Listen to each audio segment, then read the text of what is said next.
आइए आज हम लोग स्टडी करेंगे आयनिक इक्विलिब्रियम इन सॉल्यूशन।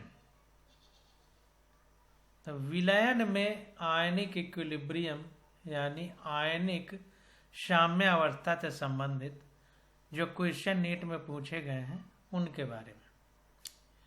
तो 36 नंबर क्वेश्चन है, कह रहा है एक solution of which of the following compounds is the best conductor of electric current. कह रहा है जो चार विकल्प दिए गए हैं इनमें से किसी एक को विलयन में डाला जाएगा तो कह रहा है कौन सा विलयन में विद्युत धारा की चालकता सबसे अच्छी होगी, यानी इलेक्ट्रिक करंट सबसे अच्छी चलेगी। ये हमसे पूछा जा रहा है।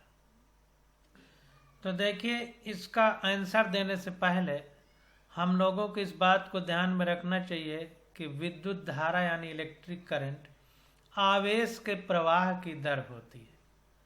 आवेश का मतलब धनायन और ऋणायन, विलयन में धनायन और ऋणायन, और वैसे जो हमारा मेटल की राड है और कुछ है उसमें इलेक्ट्रॉन। तो चूंकि सॉल्यूशन है, विलयन है, तो इसमें धनायन और ऋणायन जितनी ज्यादा संख्या में होंगे तो उन्हीं को आवेश मानेंगे, और आवेश के प्रवाह की दर ही धारा होती है। The rate of flow of charge is called current. तो जाहिर सी बात है, जिसमें करंट चार्ज ज्यादा होंगे, पॉजिटिव और नेगेटिव आयन, तो उसी में करंट फ्लो होने के ज्यादा चांस है, यानी वो बेस्ट कंडक्टर है, अच्छा चालक है। तो यहाँ पर देखिए HCl जो है ये स्ट्रांग एसिड है, प्रबल अम्ल है, बाकी ये सब वीक है। NH3 वीक है, ये भी वीक है, ये भी जितने ऑर्गेनिक हैं वो तो वीक हैं, और NH3 यानी अमोनिया भी वीक है। तो जाहिर सी बात है कि HCl हमारा प्रबल अम्ल है, स्ट्रांग एसिड, इसलिए इसमें सबसे ज्यादा टूटने की संभावना प्रबल है, इसलिए H+ और Cl- सबसे ज्यादा देगा, क्योंकि सबसे ज्यादा टूटेगा। तो इस वजह से इसमें ज्यादा सबसे ज्यादा आयन होंगे, इसलिए सबसे अच्छा चालक है विद्युत धारा का HCl यानी हाइड्रोक्लोरिक एसिड। तो 36 का ये विकल्प हमारा करेक्ट हो जाएगा। देखिए 36 का ये विकल्प हमारा करेक्ट है। HCl is a strong acid and dissociate completely into ion in the aqueous solution. जलीय विलयन में HCl चूंकि सबसे प्रबल अम्ल है, इसलिए पूरी तरह से टूट जाएगा और आयन देगा। जब पूरी तरह टूटेगा तो सबसे ज्यादा आयन देगा, इसलिए अच्छा चालक है विद्युत धारा का। तो 36 का ये विकल्प हमारा करेक्ट हो जाएगा। अब 37 नंबर क्वेश्चन देखते हैं। 37 नंबर क्वेश्चन में कह रहा है कि aqueous solution of acetic acid contains, जो जलीय विलयन है एस्टिक अम्ल का, उसमें क्या क्या पाया जाता है हमको बताना है। तो देखिए, अगर एस्टिक अम्ल को अगर हम तोड़ दें तो दो तरीके से तोड़ सकते हैं एस्टिक अम्ल को।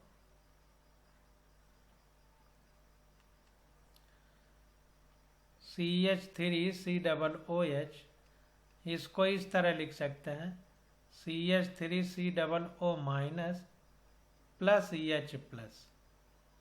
अब EH+ की जगह हम लोग हाइड्रोनियम आयन भी लिख सकते हैं, तब यहाँ दो ये करना पड़ेगा। अगर हम इसको इस तरह लिखें 2CH3COOH और इस तरह लिखें 2CH3COO-, तब ये H3O+ लिख सकते हैं इस तरीके से। मतलब या तो H+ आयन लिखें या फिर हाइड्रोनियम आयन H3O, एक ही बात है। तो तीन चीजें होंगी, CH3COOH, CH3COO- और H+ या H3O+। तो यहाँ पर देखिए हमारे पास B में CH3COO- H3O+ तथा CH3COOH ये विकल्प में है, जो यहाँ पर ये तीनों है। और डी में देखिए CH3C OH, CH3C माइनस और H प्लस दोनों है, बी भी है डी भी है दोनों विकल्पों में। अगर दोनों दिए हों तो फिर हम जिसमें H3O प्लस होगा उसको हम सही मानेंगे। तो इसको ध्यान देना, सही बी और डी दोनों है, क्योंकि CH3COOH CH3COO माइनस और H प्लस ये भी हो सकता है और H3O प्लस भी हो सकता है इन दोनों के साथ में। लेकिन अगर दोनों दिए हों तो फिर जिसमें H3O प्लस होगा उसको मारेंगे, इसलिए बी वाला आंसर हमारा करेक्ट हो जाएगा। इसको देख लेते हैं डिटेल में। तो 37 का आंसर देखते हैं और समझने का प्रयास करते हैं। हाँ देखिए, यहाँ पर हमने थोड़ा सा गलत लिखा था, इसको 2 कर दिया था, बल्कि पानी से रिएक्शन कराना है। एक्वस का मतलब पानी से, एक्वस एसिटिक एसिड मतलब पानी से संबंधित है। तो यहाँ पर पानी से देखिए क्रिया कराई गई तो CH3COO माइनस बनेगा और इसका एक H प्लस H2O से रिएक्शन करके H3O प्लस बनेगा, इसीलिए बी विकल्प हमारा करेक्ट है। वो जो हमने बनाया वो CH3COOH अगर टूटेगा, ये अगर टूटेगा तब CH3COO माइनस और H प्लस बनेगा। तो H प्लस वाला तब बनेगा जब पानी नहीं होगा, तो इस तरह टूटेगा तो बनेगा। अगर पानी है तो H3O प्लस वाला आंसर सही होगा। तो इसको ठीक से समझ लीजिए, बिना पानी के ये सही होगा, डी जो दिया गया है क्वेश्चन में। और अगर पानी से क्रिया कराएंगे तो CH3COO माइनस और H3O प्लस बनेगा, क्योंकि H2O जो है इसके टूटने से जो एक H प्लस ये निकलेगा, क्योंकि ये माइनस बन गया, तो ये इससे रिएक्शन करके पानी से H3O प्लस बना लेता है। तो इस प्रकार से रिएक्शन होती है। यहाँ पर देखिए पढ़ते हैं और समझने का प्रयास करते हैं।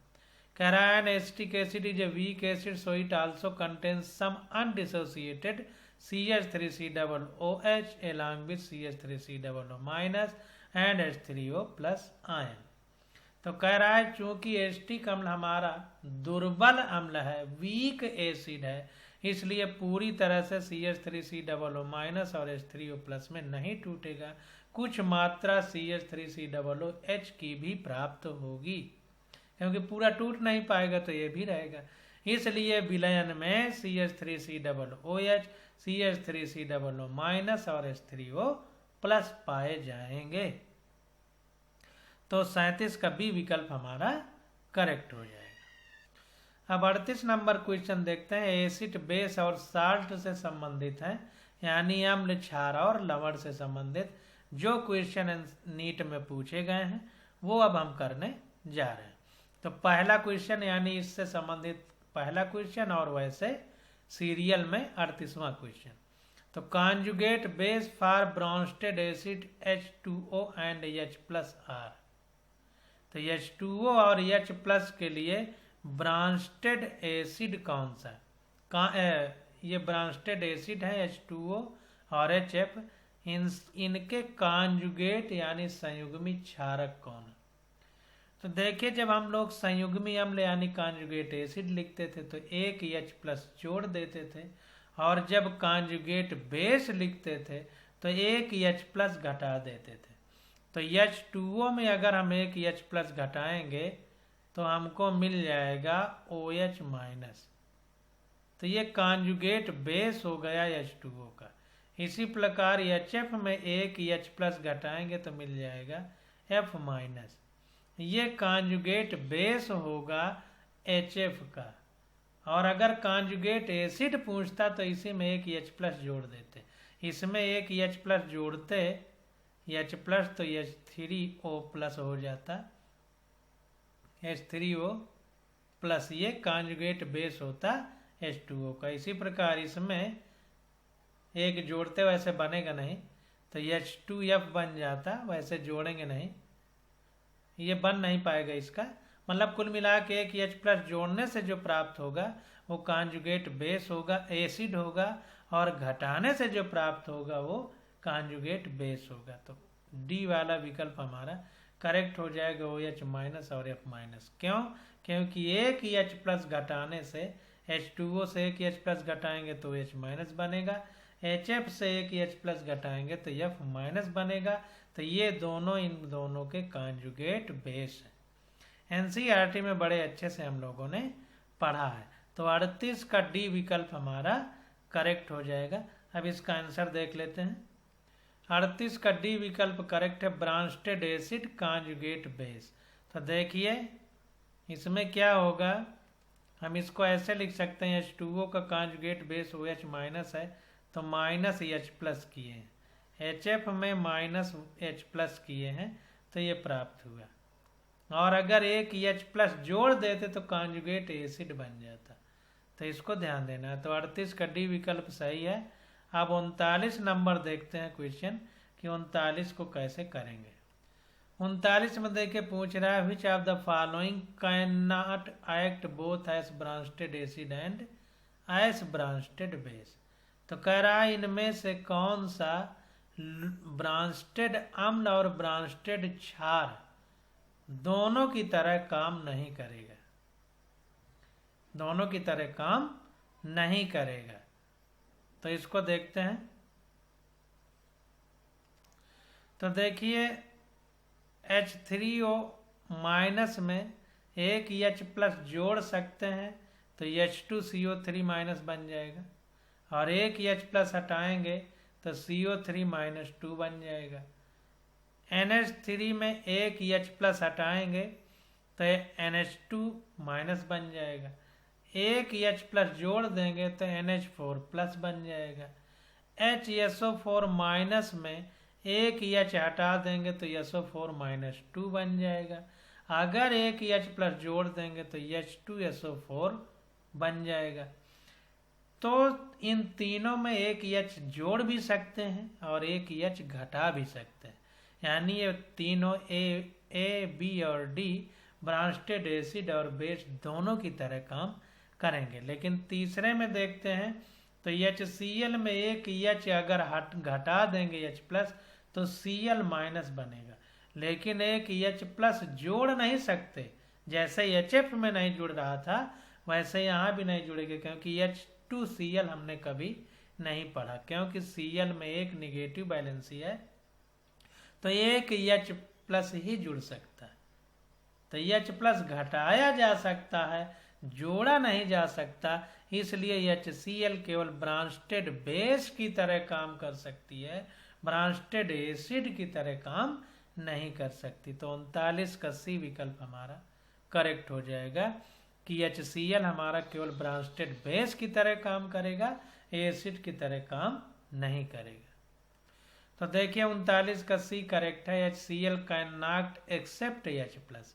HCl में H प्लस नहीं जोड़ सकते, H प्लस को स्वीकार नहीं करेगा, क्योंकि H2Cl हमने कभी पढ़ा ही नहीं।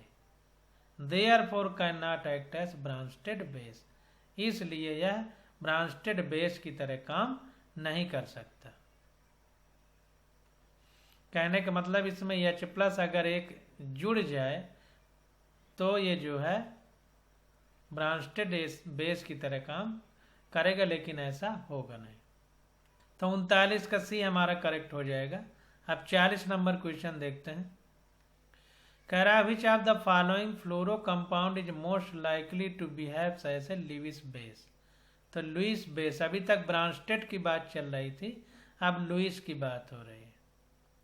तो लुईस बेस की तरह कौन बिहेव करेगा। तो लुईस में हमने पढ़ा था कि जो प्रोटॉन देता है वो एसिड होता है और जो लेता है वो बेस होता है। यानी हम इसको इस तरह कह सकते हैं कि जिसमें लोन पेयर ऑफ इलेक्ट्रॉन पाए जाएंगे वो लुईस बेस होगा, और जिसमें लोन पेयर ऑफ इलेक्ट्रॉन की कमी होगी वो एसिड होगा, लुईस एसिड। तो अब इसमें देखते हैं। तो इसका सॉल्यूशन सीधा देख करके हम लोग इसको समझने का प्रयास करते हैं। यहाँ पर देखिए बी विकल्प करेक्ट है हमारा। जो VF3 है ये लुईस एसिड है। क्यों है? क्योंकि इसका ऑक्टेट कंप्लीट नहीं है, यानी बाहरी कक्षा में 8 इलेक्ट्रॉन नहीं है। तो जो बोरान है हमारा बोरान, उसमें बाहरी कक्षा में केवल 3 इलेक्ट्रॉन है, क्योंकि इसका 5 होता है परमाणु क्रमांक एटॉमिक नंबर, तो 2,3 लिखेंगे। तीनों इलेक्ट्रॉनों से एफ ने बॉन्ड बना लिया, तो BF3 बना, इसलिए लुईस एसिड है, क्योंकि इनकम्प्लीट ऑक्टेट है।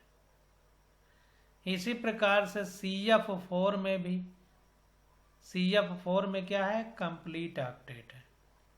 क्यों कंप्लीट है? क्योंकि फ्लोरीन 4 जुड़े हैं, कार्बन चौथे वर्ग का है, इसलिए इसकी बाहरी कक्षा में 4 इलेक्ट्रॉन है।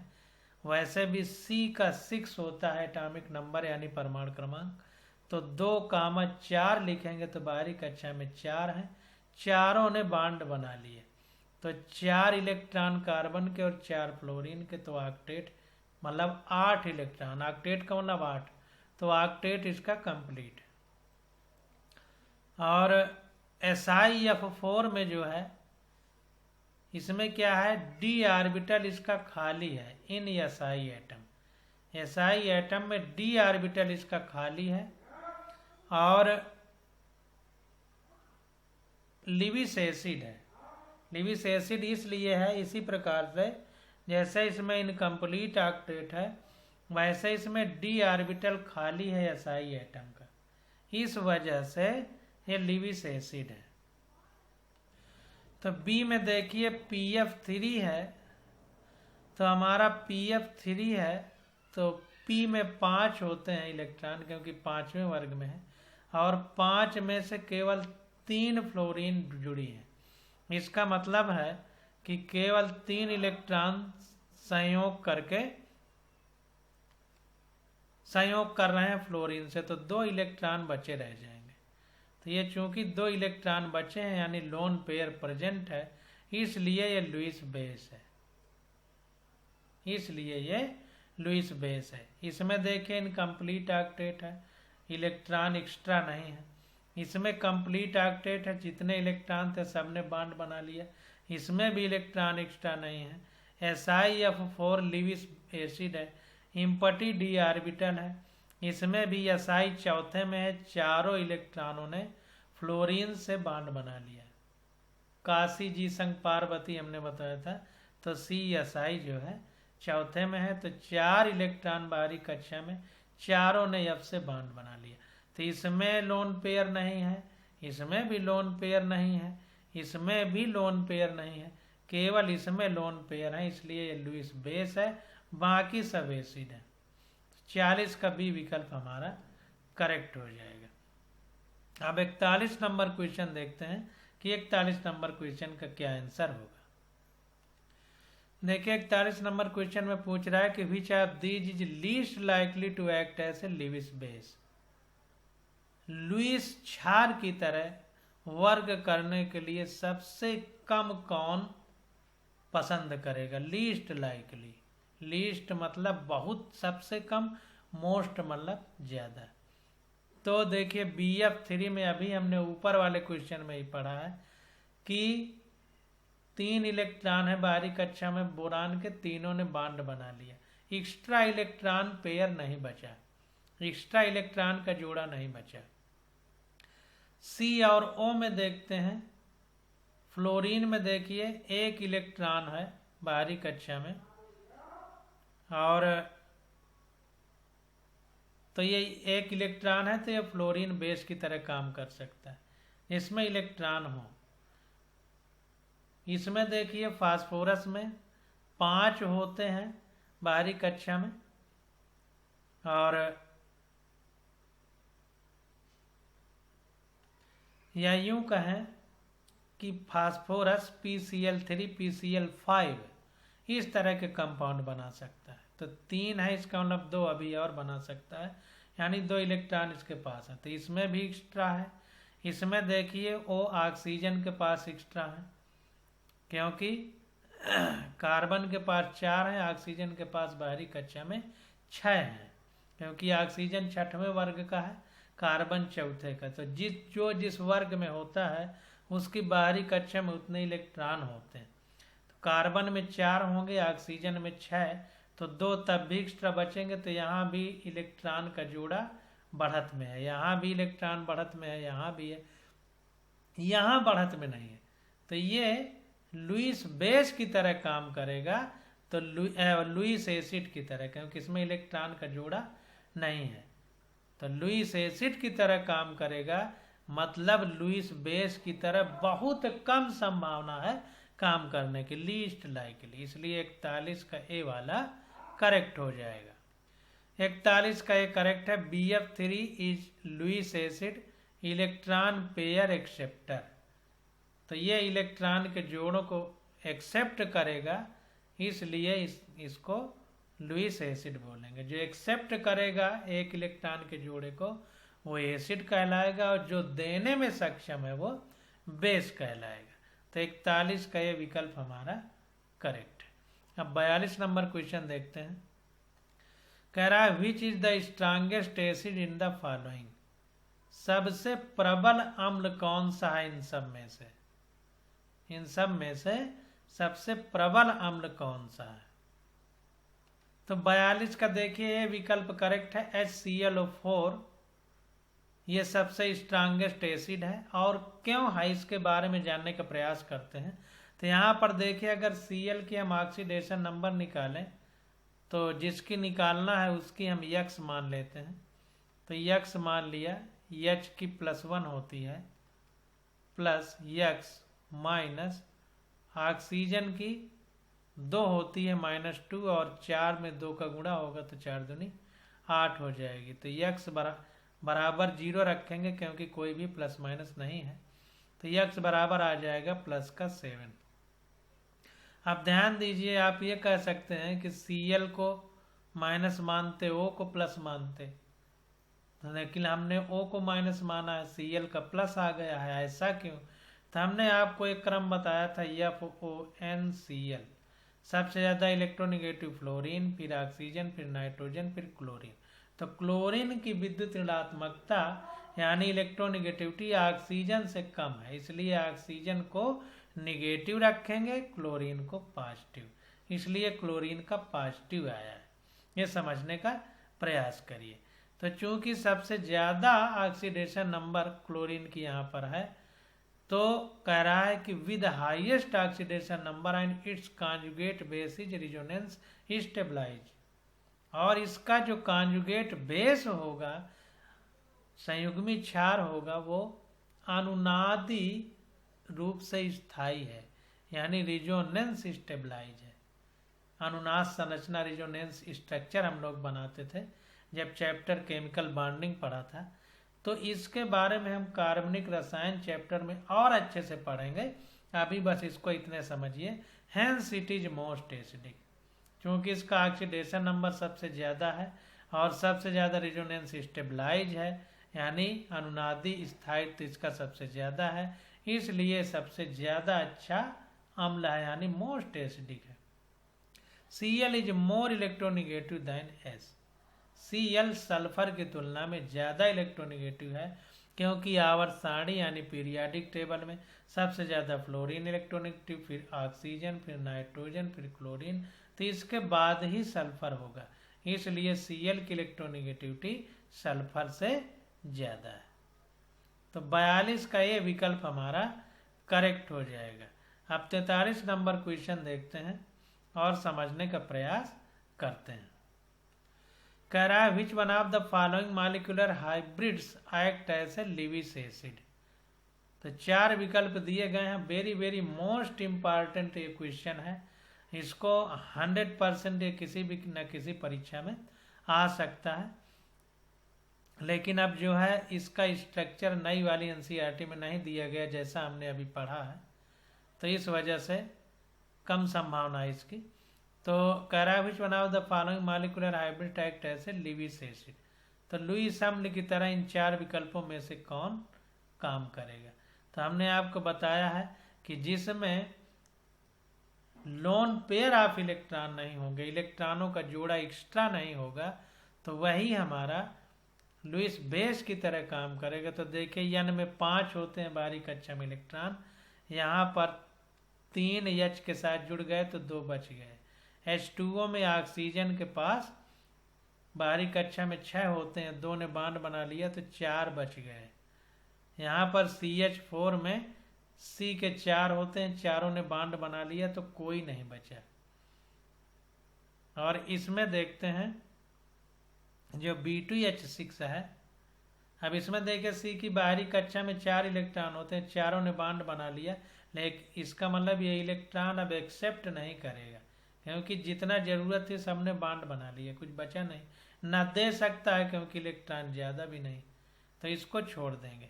इसमें इलेक्ट्रॉन ज़्यादा है, इसमें ज़्यादा है, और ये ना इलेक्ट्रॉन दे सकता है न ले सकता है।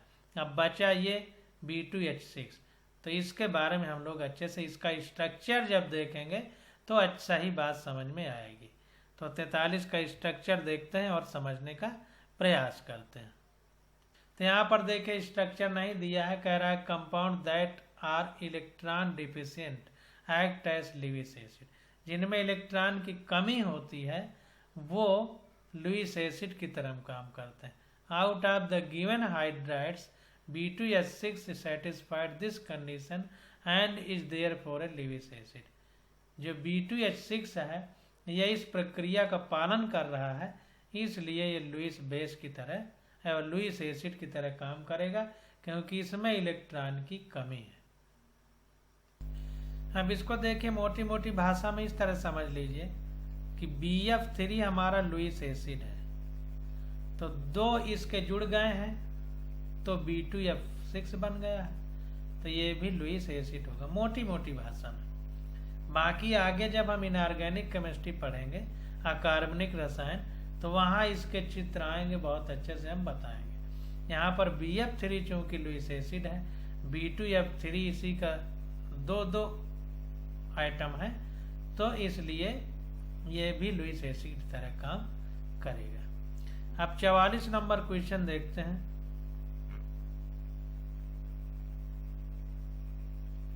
कह रहा which of the following molecule act as a Lewis acid. Lewis acid की तरह कौन काम करेगा? तो जाहिर सी बात है कि जिसमें इलेक्ट्रॉन जो डिफिशिएंट होगा, यानी इलेक्ट्रॉनों की कमी होगी, इलेक्ट्रॉन पेयर कम होंगे, वही करेगा।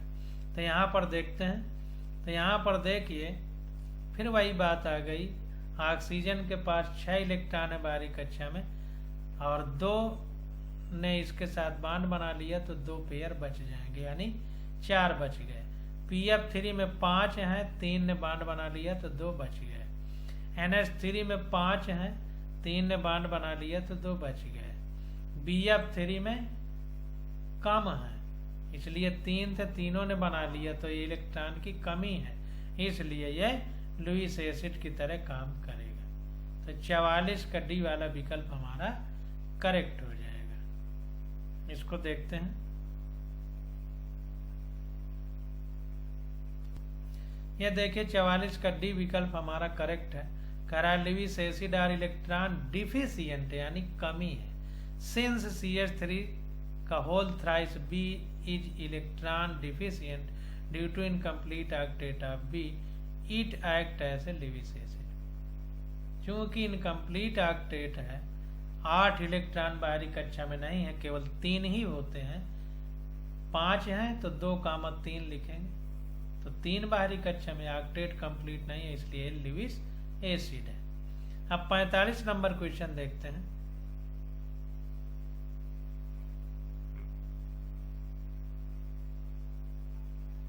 कह रहा विच one of the following statement is not true. Not true बताना है, यानी जो गलत है वो हमको बताना है। तो यहाँ पर देखिए कह रहा है कि among halide and iodide is the most powerful reducing agent. तो हैलाइड की तुलना में जो आयोडाइड होता है वो मोस्ट पावरफुल रिड्यूसिंग एजेंट होता है। ये सही है। क्यों? क्योंकि आवर सारणी में H ऊपर है और I नीचे, HFCl Br I। तो H ऊपर है और I नीचे है, नीचे वाले मोस्ट पावरफुल रिड्यूसिंग एजेंट होते हैं। यानी दूसरे को आसानी से रिड्यूस कर सकते हैं, यानी दूसरे की जो ऑक्सीडेशन नंबर है उसको घटा सकते हैं, निगेटिव दे करके खुद पॉजिटिव हो सकते हैं। बारीकी से समझिएगा तभी सही रहेगा। कैसे? जैसे F ऊपर है तो फ्लोरीन सबसे ज्यादा इलेक्ट्रोनिगेटिव है, क्या इसका मतलब सबसे ज्यादा इलेक्ट्रॉन खींचने की क्षमता है, यानी अपने को निगेटिव बनाने दूसरे को पॉजिटिव बनाने की क्षमता फ्लोरीन में सबसे ज्यादा है। तो जाहिर सी बात है कि दूसरे को पॉजिटिव बनाएगा, यानी उसकी ऑक्सीकरण संख्या या ऑक्सीडेशन नंबर बढ़ाएगा। और बढ़ाना क्या होता है? ऑक्सीडेशन, यानी ऑक्सीडाइजिंग पावर सबसे ज्यादा है। तो जाहिर सी बात है आयोडीन सबसे नीचे है तो उसकी बाहरी कक्षा का इलेक्ट्रॉन सबसे नीचे का मतलब फ्लोरीन से नीचे है, तो उसकी बाहरी कक्षा का इलेक्ट्रॉन दूर होगा आयोडीन का, तो नाभिक से आकर्षण कम होगा, क्योंकि नीचे जाने पर कक्षाएं बढ़ती हैं। तो जब बाहरी कक्षा के इलेक्ट्रॉन का आकर्षण कम होगा तो खुद पॉजिटिव होगा इलेक्ट्रॉन छोड़ करके, क्योंकि इलेक्ट्रॉन का आकर्षण कम होगा। तो खुद पॉजिटिव यानी दूसरे को निगेटिव बनाएगा। निगेटिव का मतलब दूसरे की ऑक्सीकरण संख्या कम, यानी ऑक्सीडेशन नंबर कम होगी। कम होने का मतलब रिड्यूसिंग एजेंट। तो ये वाला हमारा करेक्ट। बी क्या कह रहा है? कह रहा है fluorine is the only hydrogen has does not show a variable oxidation state. तो फ्लोरीन चूंकि सबसे ऊपर है और सबसे ज्यादा इसकी इलेक्ट्रोनिगेटिविटी है, तो इलेक्ट्रॉन को बांधे रखने की क्षमता सबसे ज्यादा है, इसलिए एक ही ऑक्सीडेशन स्टेट होती है फ्लोरीन की, कई नहीं होती। जैसे फास्फोरस की 3 और 5 2 होती है, तो इसकी एक ही होती है, कई नहीं होती, क्योंकि सबसे ज्यादा इलेक्ट्रोनिगेटिविटी है तो इलेक्ट्रॉन को तगड़े से बांधे रहता है। तो इसलिए ऐसा नहीं होता कि 2-3 इसकी ऑक्सीडेशन स्टेट हो जाए। सी में क्या कह रहा है? कह रहा है HOCl is a stronger acid than HOBr। HOCl stronger acid है HOBr की तुलना में। तो देखिए Cl Br से ऊपर है, OH तो सेम है, HOH तो इसकी बात ही नहीं करेंगे। तो Cl चूंकि ऊपर है आवर्त सारणी में Br की तुलना में, अगर हम ग्रुप में चलेंगे तो जो ऊपर है वो एसिड स्ट्रांग एसिड होता है और जो नीचे वो स्ट्रांग बेस होता है।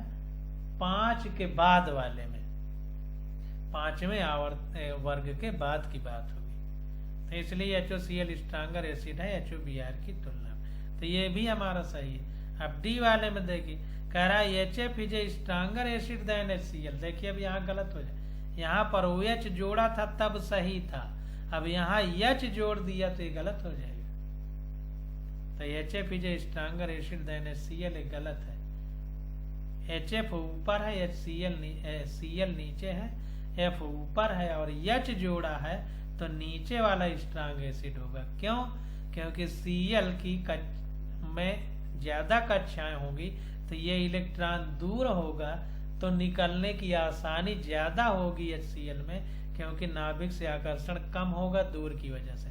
तो H+ का निकलना, यानी विलयन में H+ देना ही, तो H+ जो देता है वही एसिड होता है, तो HCl आसानी से H+ दे सकता है, इसलिए HCl ज्यादा स्ट्रांग एसिड है HF की तुलना में। तो ध्यान दीजिए, तो डी वाला हमारा गलत है, सही नहीं है। HCl स्ट्रांग एसिड होना चाहिए, जबकि लिखा है कि HF स्ट्रांग एसिड है। तो 45 का डी सही नहीं है, और जो सही नहीं है वही पूछ रहा है, इसलिए 45 का डी हमारा आंसर हो जाएगा। तो इस प्रकार से इसको देखते हैं। तो देखिए कह रहा है 45 का डी करेक्ट है। Due to strong hydrogen fluoride bond proton is not given off easily. HF bond में क्या होता है कि ये बहुत स्ट्रांग होता है, क्योंकि फ्लोरीन की इलेक्ट्रोनिगेटिविटी बहुत ज्यादा है, इसलिए H+ यानी प्रोटॉन आसानी से नहीं दे सकते, और जो प्रोटॉन आसानी से देता है वही स्ट्रांग एसिड होता है। तो HCl आसानी से दे सकता है, तो HF से ज्यादा स्ट्रांग है और HF वीक है। 45 का डी विकल्प हमारा करेक्ट हो जाएगा। अब देखिए 46 नंबर क्वेश्चन आ जाता है, तो इसकी स्टडी हम लोग अगले लेक्चर में करेंगे। आज बस यहीं तक।